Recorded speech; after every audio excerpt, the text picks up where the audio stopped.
যে দেশে ধর্ষকের বাবা মাকে আদালতে আদালতে ঘুরতে হয়, ধর্ষকের পক্ষে উকিল নিযুক্ত হয়, ধর্ষকের জন্য আবার একটা রায়কে আবার আপিল করা হয়।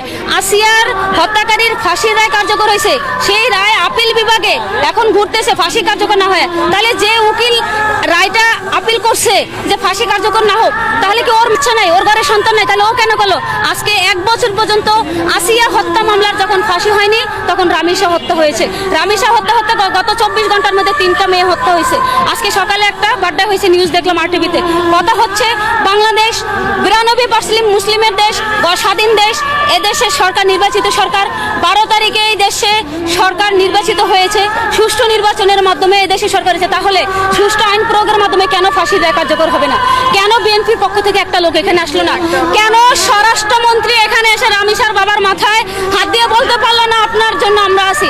কেন আইনমন্ত্রী এসে বলতে পারলো না যে আপনার পক্ষে আমরা এই দেশের আইন সঠিকভাবে দিব? এটা স্বরাষ্ট্রমন্ত্রীর ব্যর্থতা, বিএনপির ব্যর্থতা, তারেক রহমানের ব্যর্থতা, আইনমন্ত্রীর ব্যর্থতা, বাংলাদেশের বিচার ব্যবস্থার ব্যর্থতা। যদি না হতো, বাংলাদেশের যদি সঠিক বিচার ব্যবস্থা থাকতো, এখন তো ঈদের বন্ধ না, রবিবার থেকে কোর্ট বন্ধ। আজকে পর্যন্ত ফাঁসির রায় কার্যকর করার সুযোগ আছে।